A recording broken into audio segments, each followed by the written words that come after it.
Fielding the 68, brought to you by Rhythm. As always, I am Kevin Sweeney, joined today by Rocco Miller, Brad Evans, taking you through the field of 68's projected field of 68.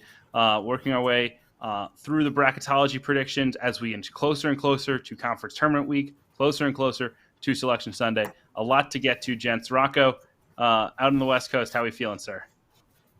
Feeling great, Kev. Good to be back with you. Great weekend, right? Some more impressive and somewhat surprising results to get to. I think we'll talk a lot about that Air Force win over New Mexico, won't we, Kev? Man, I mean, I know bracketology is not necessarily attempting to predict what will happen in games in the future, but Rocco was down on the Lobos. He probably got some heat on social media, whether he was predicting an Air Force loss or not. Certainly, his pessimistic view on things in Albuquerque looking perhaps a bit more prescient than we might have expected. But Brad, yeah, big weekend of basketball, tons of action, especially around the bubble. Do you have some major takeaways that you saw over the weekend of results that you think will really have moved the needle? Oh, yeah. I mean, there were a number of results that certainly moved the needle. And most importantly, I think let's start at Wake Forest and that colossal win they had against the Dukies, baby. Slam, bam, jam. But unfortunately, didn't a whole lot of that late in the game as the Demon Deacons got a desperately needed quality victory. Now, the resume right now, they only have one quarter one overall, but they've been a bit of an advanced metrics darling, a team that is top 20 in KenPom, hovering around the same vicinity there, according to some of the data there at Haslametrics, or you're looking at Bar Torvik. But looking at the bubble, a lot of those residents in Bubbleville are rather sickly and unsightly in nature. But Wake Forest, given the full body of work, they may not have a plethora of quality one or quarter one wins, but they have done enough, I think, to say, hey, they are on solid ground for the NCAA tournament, but they could be, as it stands now, Dayton bound, but still an enormous win at home against the Duke Blue Devils. And, of course, all we're talking about is a stupid court storming and Filipowski and rolled ankle, bang knee, whatever it is. All I care about is the fact that Demon Deacons won, and they also cashed in at -2.5. So thank you, Forbes, for getting it done there at Wake Forest. Maybe the biggest win of the Steve Forbes era. Hunter Sallis was phenomenal. Happy for that Wake team. I think that's a group that anyone who has watched has seen the talent level and to see them break through a little bit and have an opportunity now to, certainly not a lock at this point, Rocco, to be a tournament team, but certainly think that win puts them much more strongly in the conversation and sets them up well to be a tournament team should they finish strong, right? Yeah, they got to finish strong. We'll talk more about them as the show goes on. They've got 4 games to go, 2 at home, 2 on the road. The win over Duke checked a big box, as Brad mentioned. They didn't have a high-end quad one win. Now they have that. I don't think Duke's going anywhere in that regard. Duke's got a lot of great marks themselves, so that win should carry through the last couple of weeks here. Now, the part that's really been missing for Wake is damage away from home, which there's very limited amount. They're just 1-7 in road games against the top 2 quads. Their best road win is Boston College. So a critical week for Wake ahead. There's no rest for the wicked if you're Wake Forest, because they go to Notre Dame and they go to Virginia Tech, stuff for the types of games that everybody can overlook, on a broad sense. But for bracketology, those games are massive because they at least need to split them. And if they can win them both, then they're starting to get in a little bit more reasonable territory with their road record. Again, their road neutral record as a whole is 3-9. It's pretty poor. They're only winning 25% of the time away from Winston-Salem. So that's a massive problem, Kevin. Yeah, 100%. Certainly not an unimpeachable resume at the moment for the Deeks, but that felt like a game they had to have, and they got it. Moves them, at least a little bit closer towards hearing their name called on Selection Sunday for the first time under Steve Forrest. Back to you, Rocco, on the question of who hurt themselves most this weekend, because I know we had talked about the Lobos and their quad 4 loss to Air Force. May or may not have knocked themselves out of the projected field. We will talk about that with our consensus here in the second segment with the bubble, but just how damaging is that result for New Mexico's hopes of getting back to the tournament for the first time in a decade? Yeah, of course it's damaging. I think their strength of resume was in the mid 40s last Friday going into the weekend, and they woke up this morning and their strength of resume is almost 60. They're 59th. Again, you can't get into a tournament or out of the tournament just based on a metric. It's always your body of work. New Mexico still has 5 wins against the field. They have a sweep over Nevada. They have pretty good records, or at least average records, in all the important quadrants. So there's still quite a bit of reason to put them in, but now there's just an extra reason to leave them out, right? So in an interesting way, it wasn't like the part of their resume that really just couldn't take a hit. It was actually the part that could. So New Mexico's right there on the cut line, in my opinion. But of course, a devastating result for a one singular unit of time. Now, the other teams that stood out to me, especially by the bubble, Michigan State, for the second straight home game, takes a loss to a team that's not going to be in the tournament on a buzzer beater yesterday against Ohio State. That put Michigan State a little bit more under the microscope than before. Now they have 4 home losses. They have a 4-7 road neutral record. So kind of no matter where they're playing, not exactly what you want. The good thing for the Spartans is 2 things. 1, they're still a top 25 team in the net. 2, they have 3 games left, 2 of them against tournament teams. So I think no matter how they go 2-1, they'll find a way into the tournament. The remaining games are at Indiana, at Purdue, and home Northwestern. Of course, a win at Purdue combined with anything is going to be enough.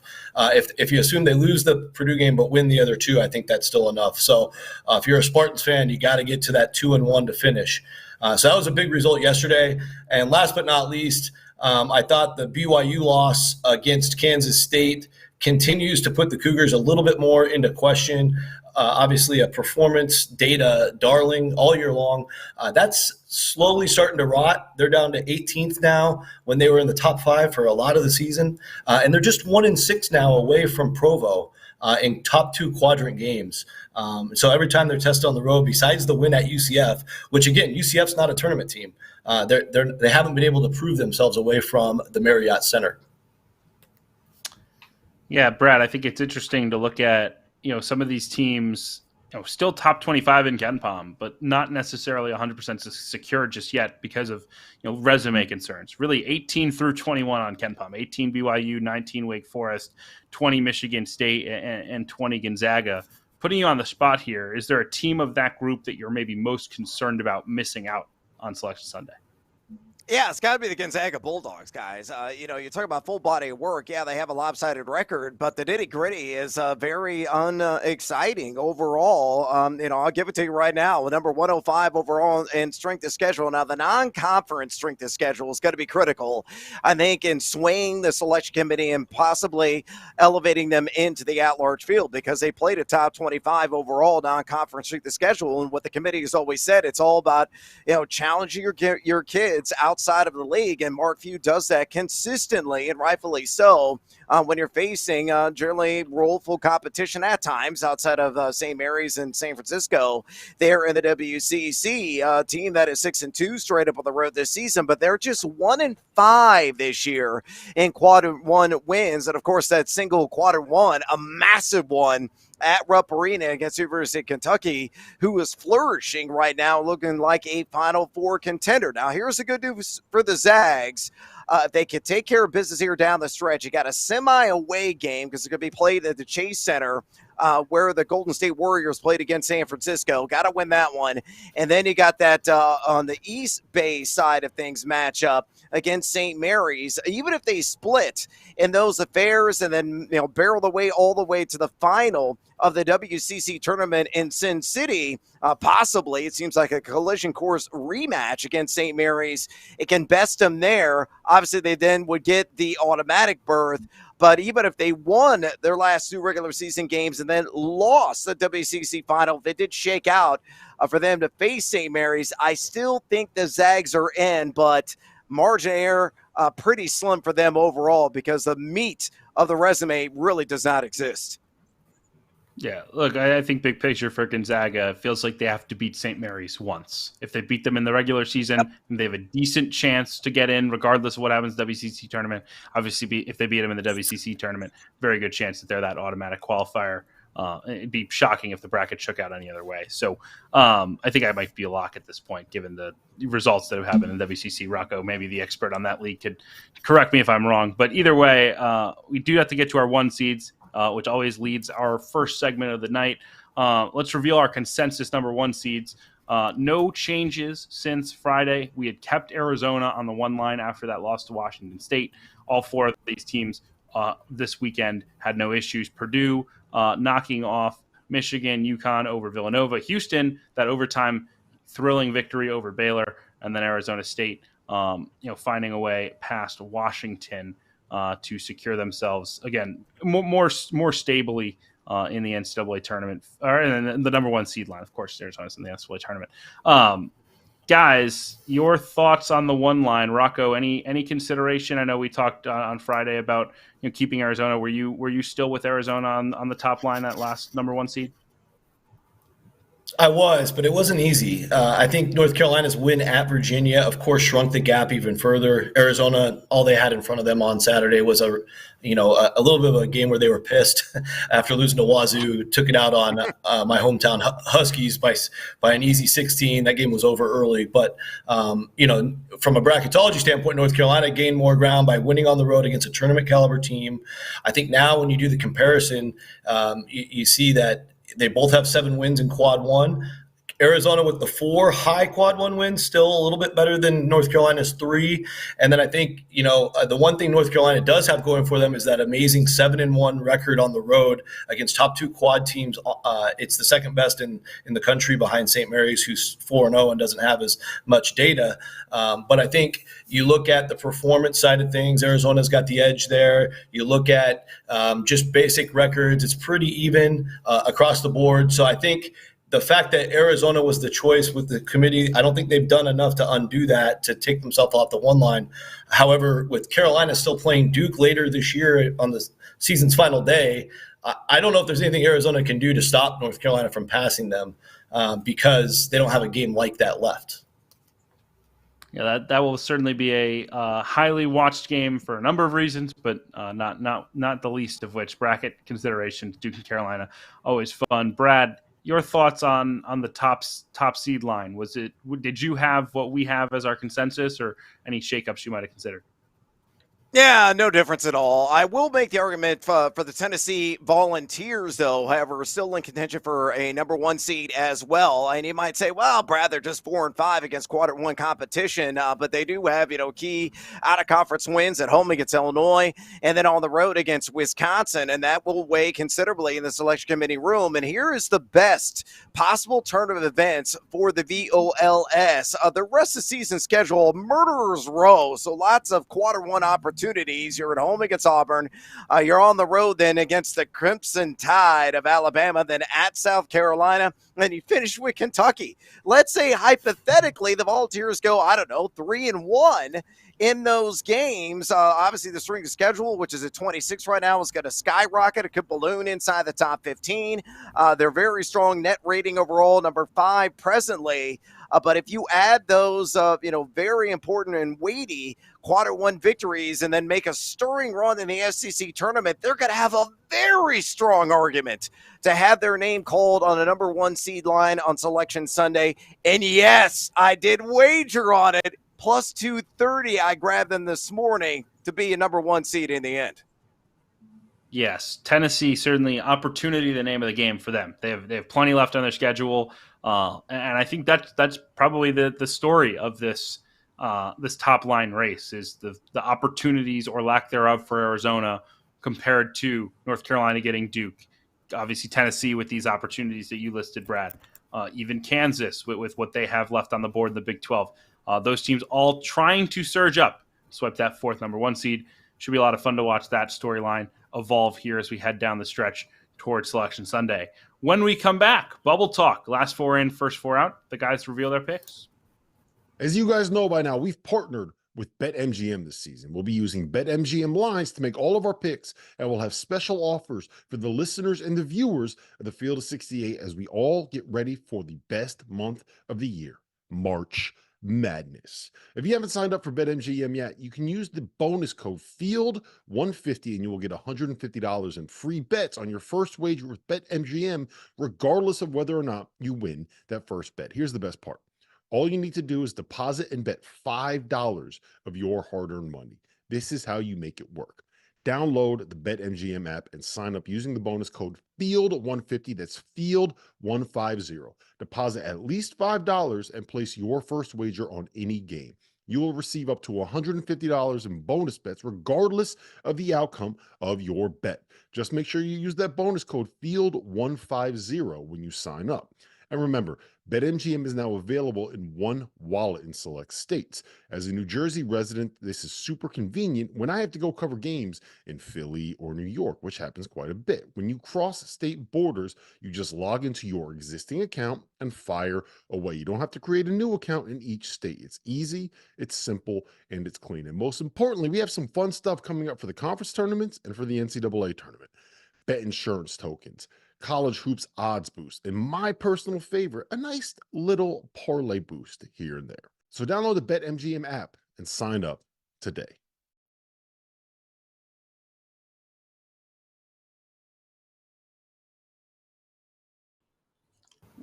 We are fielding the 68, Field of 68's bracketology show. I am Kevin Sweeney, joined today by the experts Rocco Miller, Brad Evans, taking us through their projected fields of 68.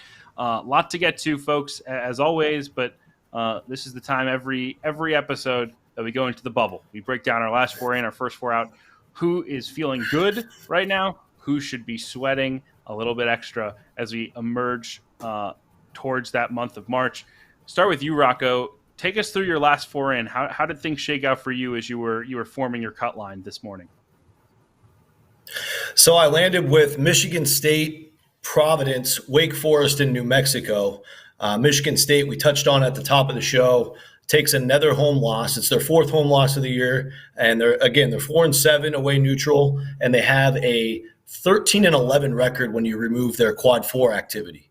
So again, they've got 3 games to go. If they go 1-2, they're going to be in the danger zone in all those categories, even further. For today, I would expect, with the remaining schedule, again, at Indiana, at Purdue, and home Northwestern, they can get to 2-1. That gets them another win against the field. Right now, they're 3-8 against teams against the field. That's another kind of sore spot. But again, besides those 2 home losses to Iowa and Ohio State, not a whole lot of bad either. So the Spartans are on their way to Dayton, and I don't think the executives at True TV would mind that. Providence, I think, the same issue as Friday, Kevin, we don't need to elaborate. Providence didn't play this weekend, so same boat, 8-9 when you remove the 10 quad 4 games. So they're very risky. However, the finish is going to tell us everything we need to know. They end at home against Villanova and UConn. They can beat anybody in that building, so you can't even put the UConn game past them. That's the last game of the season. Environment will be off the charts. They have a bonus game at Marquette coming up next. Obviously, nothing to really lose there, but a loss puts them 8-10, so they're a little further behind the 500 marker just by losing that game. And then the other road game is at Georgetown, which you can't overlook either for obvious reasons. That's going to be Georgetown's Super Bowl game at home, trying to get revenge with Ed Cooley. So Providence, I think they're going to tell us everything we need to know by the end. For today, this is where they sit. Wake Forest, we covered a little bit earlier. Again, 2 huge games on the road, Notre Dame, Virginia Tech this week. I think they need to at least split those. Very poor marks on the road at 1-7 against the top 2 quadrants and 3-9 overall away neutral. They finish with home games with Georgia Tech is a must win at home, of course. And then a season finale against a tournament team, Clemson. Another chance to just kind of further cement their bid on that day if everything goes smoothly this week. Last but not least, the New Mexico Lobos, the hot topic team. Resume markers took a severe beating after the Air Force loss. However, as mentioned earlier, they still have 5 wins against the field. They're 5-4 in their 9 chances against tournament caliber competition, including a sweep over Nevada. They have, they're not in that crazy 300-plus non-conference strength of schedule, although the 271st non-conference strength of schedule is still a tough drink of Pepto-Bismol for you. So what's left? You've got road games at Boise State and Utah State. Thank you Mountain West, for giving us those, because they're going to need one of those two. There's no question about it. If they win them both, I think they're comfortably back in. And of course, you can't choke in the home finale against Fresno State. That's all they got left. So I think if they go 2-1, they'll find their way in. Makes me feel a little more comfortable forecasting them as the final team in the field today. It's going to be interesting to see all four of those teams navigate their final schedules. Some huge, meaningful games for all four. I will be at that Providence game on Wednesday against Marquette. Also that Wake Forest game against Notre Dame tomorrow. So I'll do some note taking and come back on Friday with everything you guys need to know. Meanwhile, Brad, take us through what do things look like for you last four, and any big changes from where Rocco had things? Yeah, slight variation on my list. Go ahead and bring it up, guys. My last team that I have into the field right now is, believe it or not, at the bottom of the list here, Texas A&M. I don't know what the hell to do with the Aggies, to be honest with you guys, because you look at the overall resume, number 58 in the net, but they have played a top 10 strength of schedule, including number 22 in non-conference play. It's going to weigh heavily in the selection committee room, just 4-6 straight up on the road, 5-6 against quarter one competition. Nothing to scoff at there, but the four, that's right, 4 quadrant 3 losses. Definitely throbbing black eyes on the resume. But here's the good news for Texas A&M. You got South Carolina at home. You're at Georgia. You got Mississippi State. And then at Ole Miss. You want to talk about the definition of bubblicious. That could be that final game in the SEC regular season against the Rebels in their house. So if they can go somehow 3-1, I know they're skidding right now, and they can right the ship. They can maybe solidify their ground and make up for a lot of those ills that are on the resume. Gonzaga there, one of the last teams I also have in, for all the reasons I already mentioned earlier. Got to split against St. Mary's, got to beat San Francisco at Chase. They look at Wake Forest. We already mentioned it. Ginormous W against Duke. At Notre Dame, at Virginia Tech, Georgia Tech, and Clemson to finish. Really got to finish strong there. Probably go 3-1 to feel nice and comfortable going into Selection Sunday. And then Seton Hall, really, I think there is a pretty wide gap between them and the other three in this equation, just due to the fact that they are 5-4 straight up away on the year and 5-5 in quadrant ones. They do have a couple of bad losses on the resume. But looking at the opportunities at Creighton, at UConn, Villanova, and DePaul, obviously I think they'll defend home court with relative ease. Somehow, some way, maybe split against Creighton and UConn. Even if they drop those two games, win a game or two in the Big East tournament, they should go dancing. So it's how it's shaking out right now. My last 4 teams in. Yeah, the A&M inclusion certainly an interesting one. I think one that will be watched throughout as we head to Selection Sunday. I think their resume and Villanova somewhat similar in the regard of tons of really good wins, but not only do they have a weird record, a bad overall record, they have those unsightly losses against quadrant 3. It'd be interesting to see if we're willing to make an exception. When we're talking, there's usually 1 or 2 teams a year who can be in the mix despite having 14, 15 losses. If we're talking about those teams being Villanova and A&M who have 3 and 4 quad 3 losses respectively, that may not age well for those clubs. But it'd be very interesting to see how it plays out. Those two maybe the most interesting resumes we will study here throughout the month of March. Let's take us through our consensus real quick. Last 4 in with all of our bracketologists, starting with Providence. As we said, did not move after not playing over the weekend, but probably helped by some bubble struggles elsewhere. Gonzaga, Wake Forest, and New Mexico staying in the field as the last team in.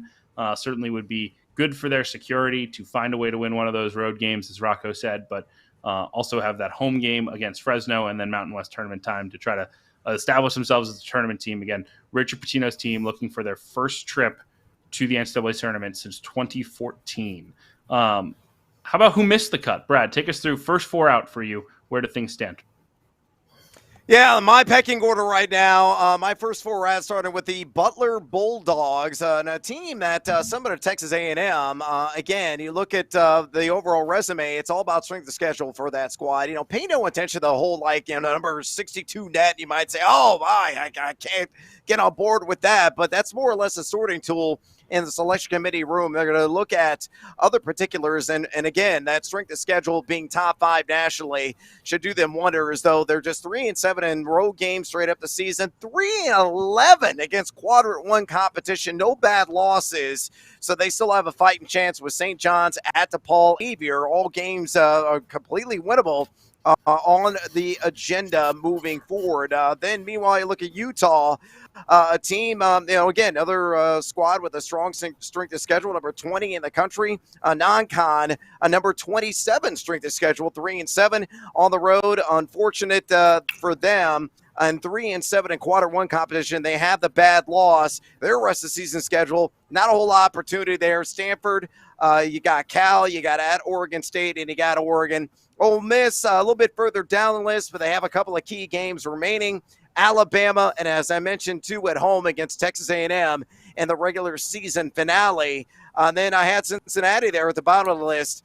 Again, a team, some decent advanced analytics and metrics that are out there, but we're really drags down the profiles. They're number 319 non-conference strength of schedule.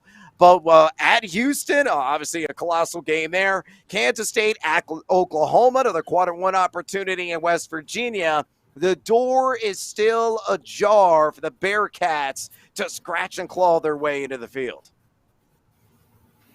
Yes, 100%. Cincinnati, I think any Big 12 team, for as long as they have 3 or 4 games left on the schedule, you win those, all of a sudden it can turn in a hurry for you.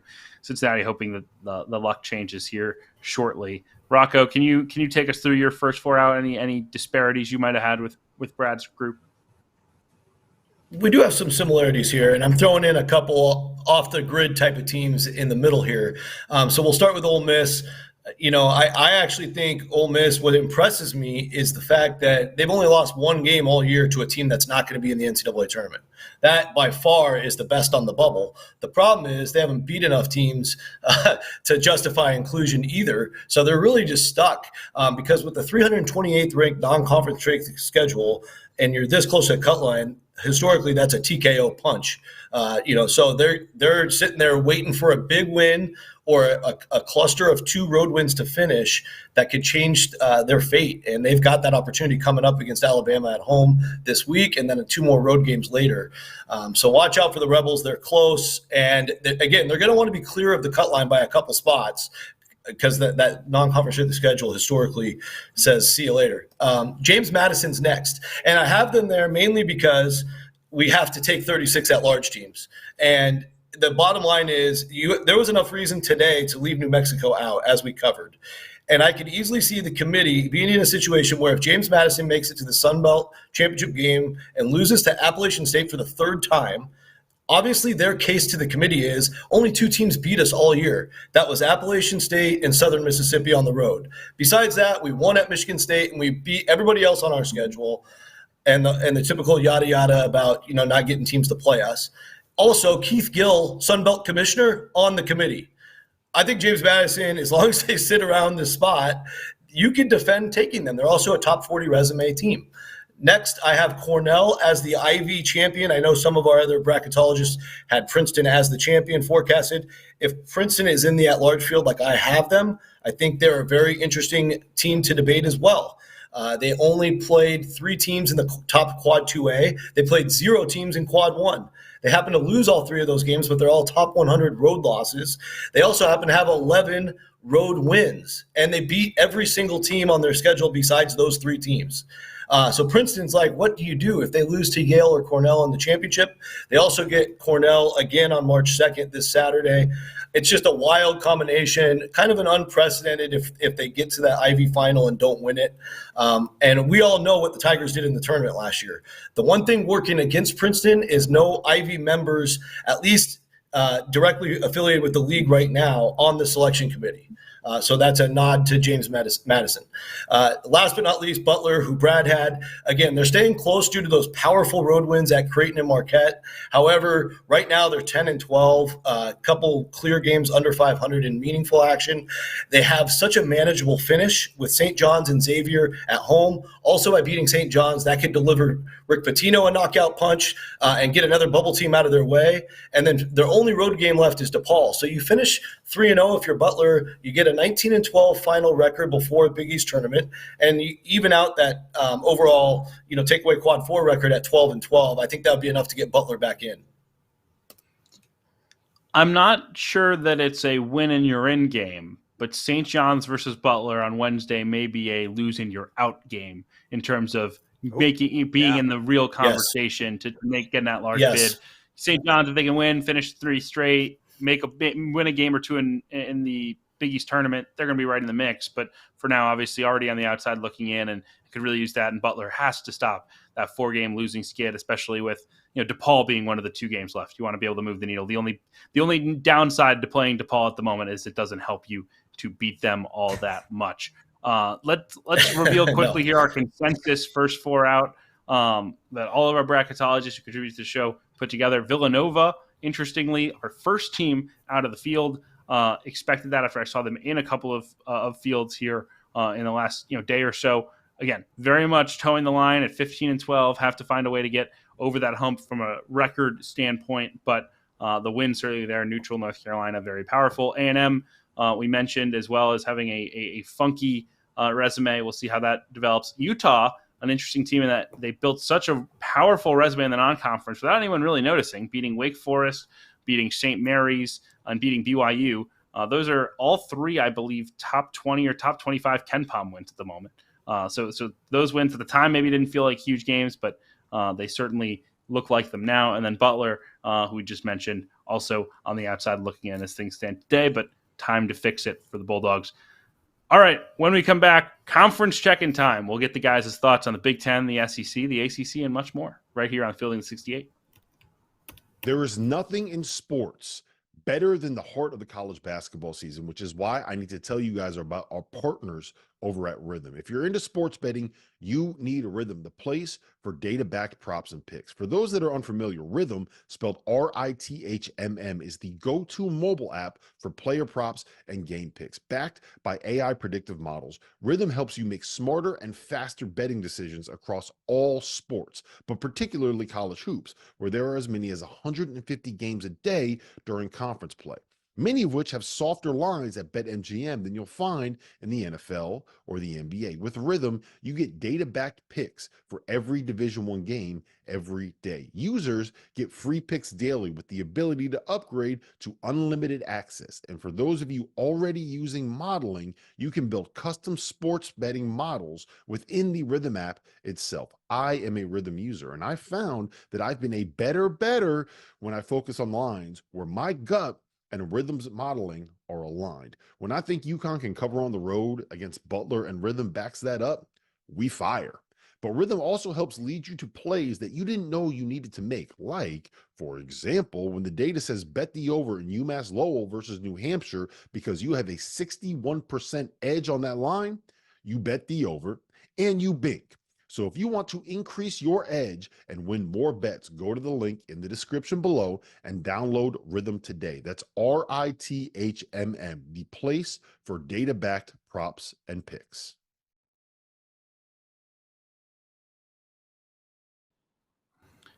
Back on Fielding the 68, brought to you by Rhythm. That is Field of 68's Bracketology show. I'm Kevin Sweeney, joined by Rocco Miller, Brad Evans, taking you through our projected field. We just went through the bubble. Now it's time to check in on some conference races. Some leagues that may be trending up towards having a couple of more bids than we might have expected. Some leagues trending down. We've got a lot to get through here on this segment, and I'll start with Brad, who's in Big Ten country. We already talked about Michigan State, not solidifying themselves with those two rough losses. But on the other side of things, it does feel like Nebraska is inching its way towards the tournament. 4 straight wins, one at Indiana on Wednesday, held serve at home, really dominated against Minnesota on Sunday. How do you see the Cornhuskers' hopes of getting back into the big dance?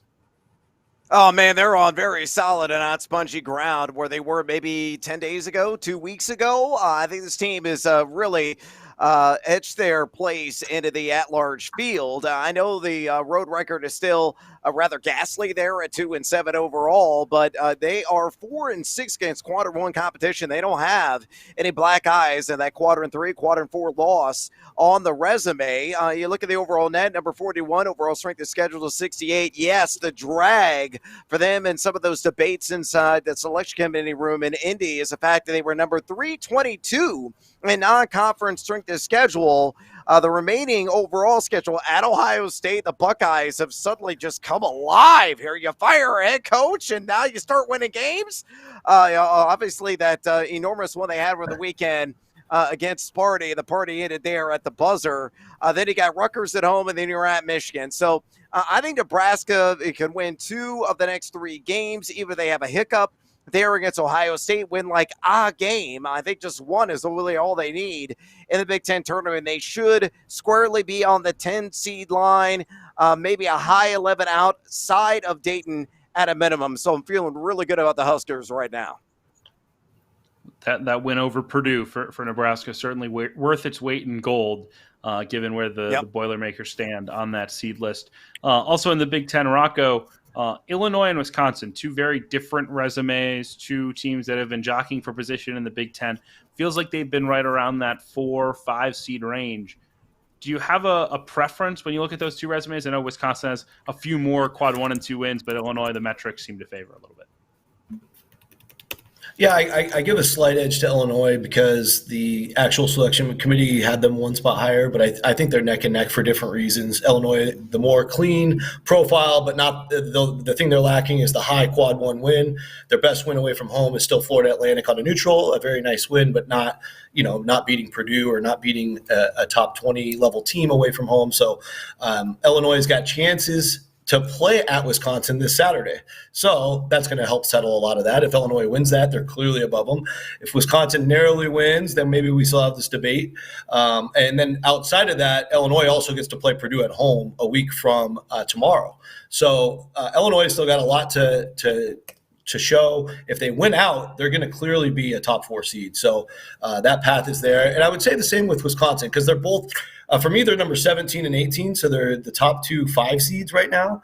And Wisconsin also gets to play at Purdue on the last day of the season. And this is a time of year where it's all about what do you have left, what's the opportunity. Both of them have tons of opportunity still. Good to know. We will be watching that one shape up. Let's head to the SEC, where I think the story is the protected seeds. Can there be a 4th protected seed in the SEC? Right now, Tennessee, Alabama, Auburn, if you look at the bracket matrix, they're all relatively comfortably on that top 4 line.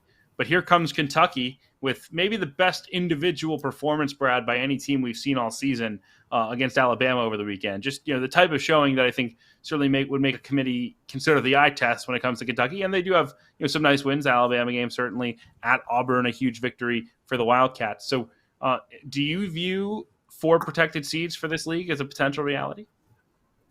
Yeah, I do. In fact, I think Kentucky is right there in contention to be a Final Four representative when it's all said and done in Glendale. I believe I said on this show last week, they have found their identity defensively, certainly shown market improvement there. Started with Ole Miss, obviously kicked in even harder there against Auburn on the road. A little bit of a backward step when you face Alabama, and also in a tight spot there at LSU, in which they lost on a last-second shot there at the buzzer. But still, they played premium defense, I believe, in all 4 of those games matched together. So if they continue to perform at a high level guarding the basketball, we know the electricity. We know the spunk that they have offensively. They can, put up all kinds of crooked numbers there, especially from outside with three-point shooters that are hitting over 44% from distance. So Kentucky 5-5 in quadrant 1. Yeah, you got the blemish there against UNC Wilmington as a quadrant 3 loss that they suffered in non-conference play. But that strength of schedule is probably going to break inside the top 50. It's at 54 right now. Non-con strength of schedule number 169. Not terrible by any stretch of the imagination. And Kentucky will have additional opportunities here down the home stretch. So clearly a team, in my estimation, towing that 5-6 line, could wind up as high as maybe a high end 4, possibly if everything breaks right, a low end 3, and one certainly, if they're in your region as a 1 or a 2, you're shivering in your as a result. Yeah, 100%. That is a scary team in Kentucky when they're playing their best. Rocco, it feels like so we have those 4 teams. We then have 3 that are relatively safely in the field: South Carolina, Florida, Mississippi State. Then we've got 2 kind of around the bubble in Ole Miss and A&M. Is there room for both, or how much does it feel like there only one can really emerge? I know they play each other in the last game of the regular season, and some kind of fortuitous scheduling for the SEC. Yeah, 8 still feels right. Like I said earlier, Ole Miss only has 1 loss all year against a team that's not projected to be in this field. So they're the best path. If Ole Miss can win that finale, and again, if they beat Alabama this week at home, that's going to be enough, I think, to make everybody feel good about not only putting them in and get them away from that cut line that's so dangerous for a team with the 328th ranked non-conference strength of schedule. From Texas A&M standpoint, from my perspective, the bad is really outweighing the good right now. So they've got to finish hot, and they've got a tough finish here. So again, they get to play South Carolina, Mississippi State, both tournament teams at home. And again, you should be able to win home games like that if you're a tournament level team. If they win both of those and then go win at Ole Miss, lose at Ole Miss and win at Georgia, that might be that crazy thread the needle formula that gets the SEC 9. But unless all of that happens, I just think Texas A&M already at 12 losses, probably, they're on thin ice. Let's just put it that way. So they almost need to. They have to go 3-1, and I think that would have to be the way they go 3-1 for the league to get 9. So A&M, I'm not as confident on. Let's just put it that way. So someone in the SEC league office needs to go call people at the Mountain West and do some digging on the bid maximization strategies that the league has been able to so effectively employ so far. Let's wrap up the segment with the ACC. Lots to get to here, but I think I would start, Brad, with Virginia, a team that has really been in a swoon of late offensively. 49, 41, and 44 points in its last 3 games. They've lost 3 of their last 4. Look, this is not a terrible resume still, but the numbers not so kind for Virginia. I know they stayed above our last 4 in, first 4 out, but how much danger is Virginia in right now? Yeah, they're in a tough spot, and they got work to do, obviously. I was looking at the betting market, actually, before the show, and there is one house out there that has them at minus 138 odds to reach the NCAA tournament as an at-large. And I actually think it's a wager worth making based on the overall body of work, because we've already stated it time and time again and repeatedly, the bubble, as it normally is every single year, is sickly. And Virginia does have some critical wins. Yes, they have dropped 3 of their last 4 games, but the quadrant ones, I think, are there enough. 3-3 against quadrant 1 competition to propel them in. The remaining schedule goes as such. They're at Boston College, 0 margin for error there. Got to win that one. And then if, let's say they do lose that, you got to make it up with a potential victory at Duke and then against Georgia Tech. I think they're going to go 2-1 here down the home stretch. I think they're going to win maybe a game, possibly 2 in the ACC tournament, and you're going to hear the Who's name called on Selection Sunday. And a team, honestly, guys, I can't get out of my head. The first half there against North Carolina, I set that, I believe it set the game of basketball back about 150 years with a lack of scoring, as we normally see with Virginia and the shot clock draining possessions that they piled up in that game. But, yeah, right now I think they're on fairly solid ground. I got them as the projected number 10 seed, but as I mentioned, still more work to do. Rocco, any disagreement there? Certainly feels like winning at BC would solidify their hopes, or if nothing else, stop the slide. Yeah, I largely agree because, again, we're running out of real estate, and they've done enough good throughout the year to, it's just all these other bubble teams behind them, they have to almost go 4-0. And what we end up finding this time of year every year, Kevin, is that more teams will play themselves out of the way than play themselves in the way. So as long as Virginia just handles their business, 2-1 is fine with me. I'm sure there's plenty of real estate for them to still be one of the best 36 at-large options for the committee. it will be interesting to see. Certainly that BC game, important to if nothing else, just stop the slide, right? Like there's make the tournament and there's play good basketball. Now Virginia is not playing very good basketball. We'll see if they can solidify things before they head into Selection Sunday and games that matter. Fun fact, Virginia has not won an NCAA tournament game since the night they won the national championship in 2019. Hard to believe, but some factors in there are COVID, things like that. But for Virginia, looking to end that drought this year, and we'll need to play a lot better offensively to do that. Folks, last segment of the show when we come back is all chat questions. I know we've had people in the chat asking questions for us all month. We're ready to answer them. So bring your questions, drop them down below on the YouTube chat. We will get to as many of them as we can here in the next 15 minutes when we come back from this break. You're watching Fielding the 68. Big news, guys. I am thrilled to announce that we have partnered with Autograph, a company founded by the GOAT himself, Tom Brady. The Autograph Fandom app gives you access to the best college hoops content, fan contests, and exclusive rewards like discounted tickets, all for doing the things that diehard fans like you already do, following your favorite team in the news and listening to podcasts just like this one. When Tom, and yes, I am calling him Tom, we're on a first-name basis these days, co-founded Autograph, he had one mission in mind: change the fan experience for the better. It works like this. You get all of your college hoops content you want in one place. You get articles from your favorite writers, pods from your favorite hosts, contests from your favorite creators, all on the feeds and the sites that you already enjoy. But instead of having to go to all these different places, it all comes to you in one spot, the Autograph Fandom app.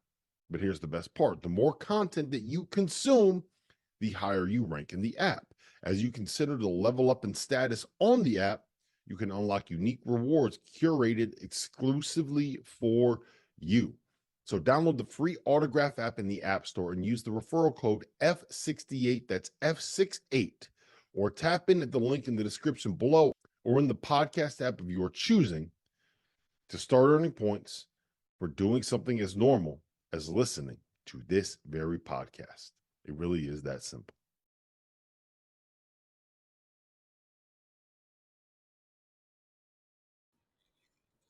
Bringing it home on Monday afternoon on Fielding the 68. That is Field the 68's Bracketology show. We are brought to you, as always, by Rhythm. I am Kevin Sweeney, joined by Rocco Miller, Brad Evans. We are taking your questions for the final 15 minutes. So, again, drop those in the chat below. We will get to as many as we can. Start here, Brad. Got a mid-major question. We talked about James Madison and Princeton, teams like that are hovering right around that cut line potential to make the tournament if they do slip up in their conference tournament. Are there teams that you have circled that could make the dance even if they slip up before Selection Sunday? Yeah, I mean, there's one team in particular I'm hoping makes a dance because they've got characters, personality, and arguably one of the best offenses in the land, and that's Indiana State. The Sycamores obviously did themselves zero favors, starting with the Illinois State debacle in that loss. But a team right now in some of the advanced analytics categories still very strong. Number 33 right now on the net. They played a number 134 overall strength of schedule. They're 1-3 against quadrant 1 competition, 8-4 in true road games. Again, he got a quadrant 4L there on the resume. That's downtrodden and obviously drags down the overall profile. But Indiana State, I think, would have some sort of a slight argument for a true mid-major. I don't consider like a Gonzaga necessarily a mid-major team based on its storied history. You could argue maybe FAU is or is not a mid-major, but a true mid-major, I believe, are the Fighting Larry Birds. And just selfishly, I want to see them in the big dance because they're a ton of fun. They certainly are. And we'll see how some of these gaudy win-loss record teams are treated. Now, Rocco mentioned JMU potentially if they have that potent argument of only having lost to 2 teams all season. One team that hurt themselves in that case last weekend was Grand Canyon. They had 2 losses to Tarleton and to Abilene Christian, fall from 24-2 to 24-4. Again, part of the challenge of being a one-bid league team or a mid-major team is just the reality that one bad weekend derails your at-large hopes. That feels like what was the case for GCU, but we will see what happens. We have a bracketing question in the weeds for Rocco. This is great. Rocco, does the committee try to place teams outside the top 16 close to regional sites for travel purposes? That's from Kevin B. Can you take us through some of the bracketing principles there? Yeah, thanks, Kevin B. Appreciate that question. So my understanding is if you are a team wearing white or your home uniform, which is the first 8 seeds, so the top 32 teams, they will go off of the region site first. So this year, those 4 sites are Boston, Dallas, Detroit, and LA. And so that would be kind of the closest to proximity. Now, once you get to the 9s and below, and again, I've heard varying opinions on this part of it, so I don't want to say it in gold here. But my understanding is it's either from the 9 seeds on or from the automatic qualifiers on. They will aim to send you a little closer to your first 2 rounds because of the fact that you are expected to not have as good of a chance to win that first game, or especially those first 2 games. But it could be one or the other, so I'll leave it at that. We'll hopefully get some clarity from David Warlock, because I love that question.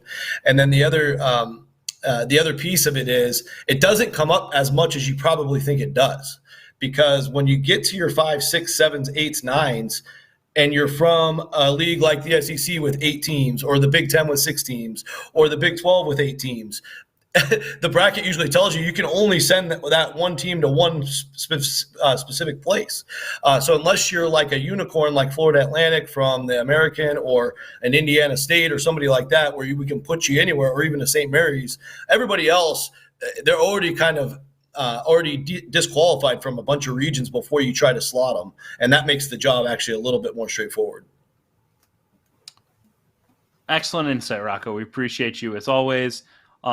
Brad, from Alex B, we've got a question about Iowa State. That non-conference schedule seemed to hold them back when they played, or when they were in the top 16 reveal. I believe they were 11th in that. But Alex B wants to know whether Iowa State can get to the 2 seed line. Yeah, I mean, obviously they're going to need the right dominoes to fall, and they're going to have to take care of their own business. But yeah, there is an opportunity for them to obviously elevate. And you're right about the non-conference strength of schedule. That is a major deterrent there, and an argument against them in the selection committee room at number 331 in non-conference SOS. That's a major drag. But overall, because they play the rough and rugged Big 12, the number 35 in terms of strength of schedule, 6-4 against quadrant 1 competition. No black eyes on the overall resume, and a very respectable 4-4 mark in true road games. Here are the opportunities remaining. Obviously, against Oklahoma, they're at home. Coming up on Wednesday, then you're at UCF.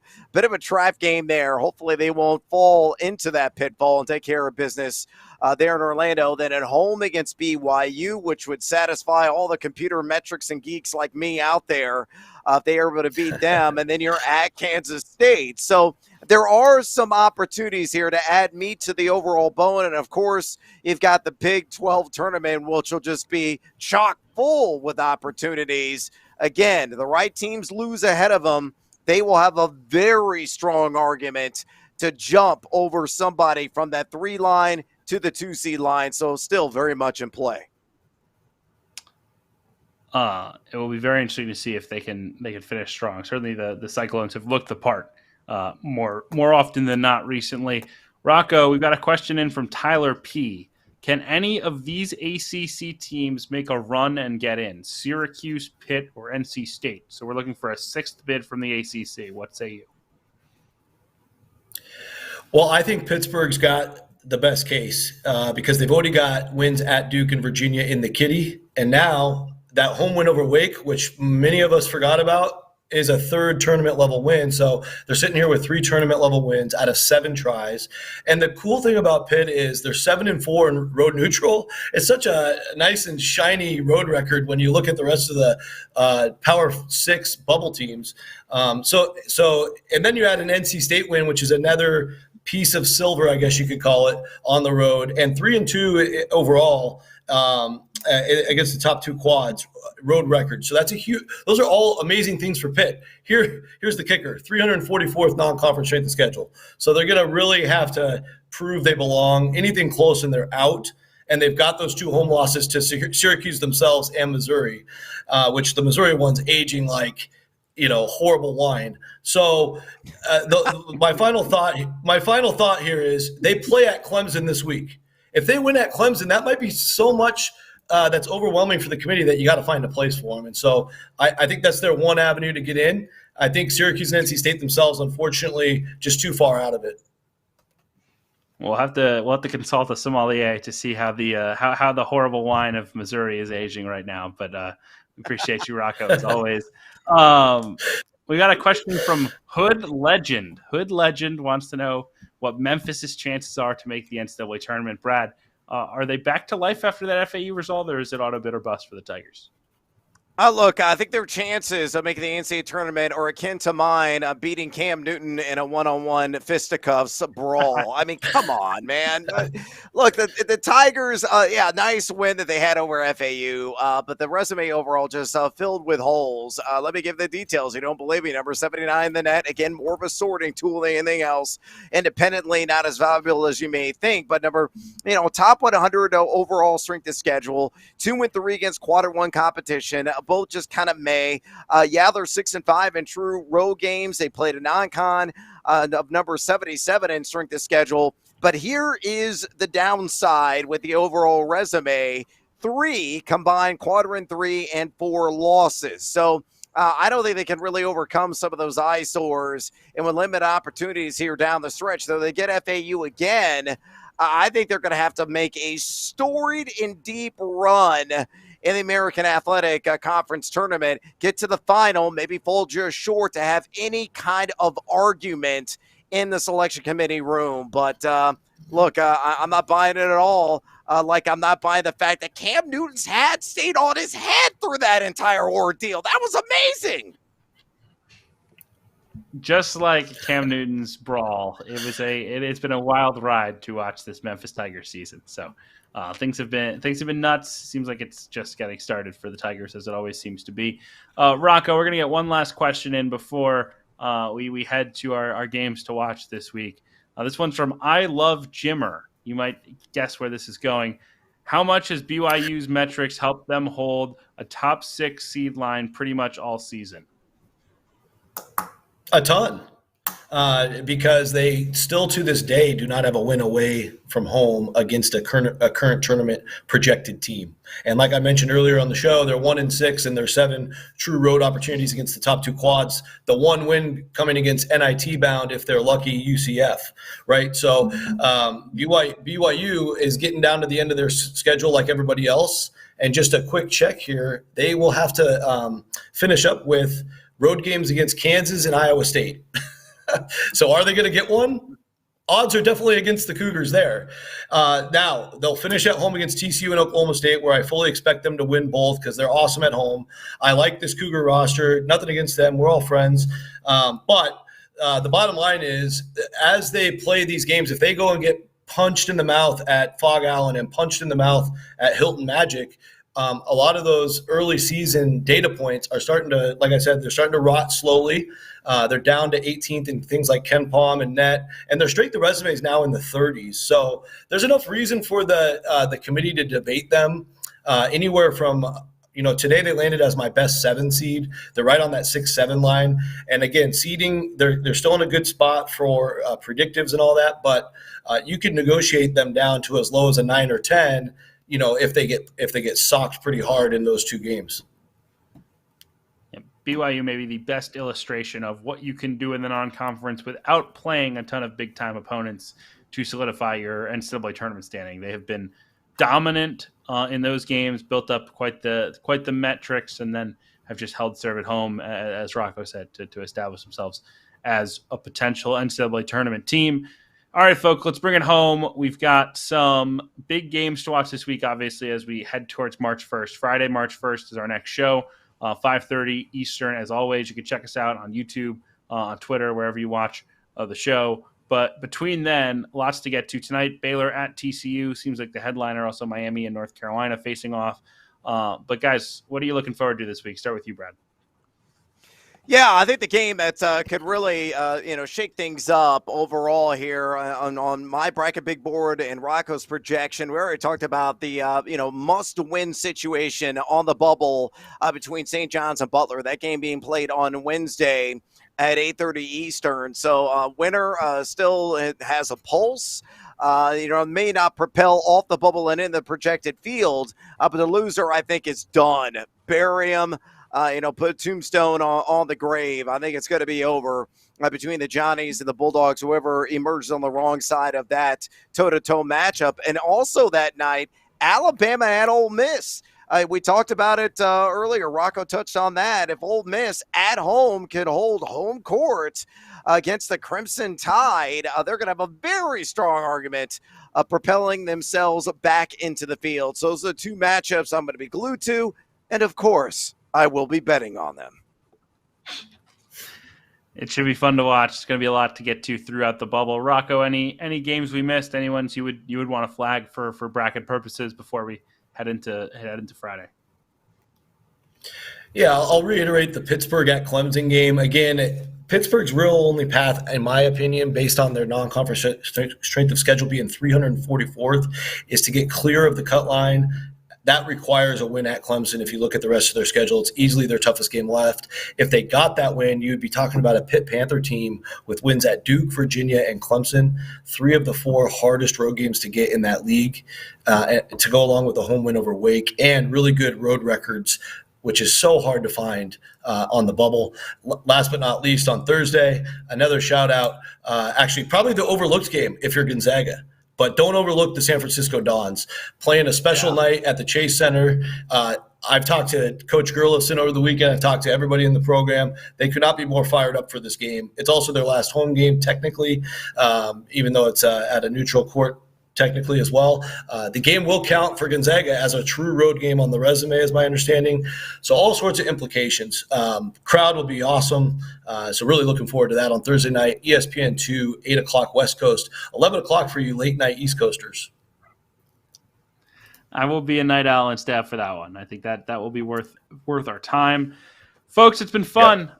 Another show in the books. Again, check out the full projected field on all of the Field of 68 social media handles. We will post that here shortly.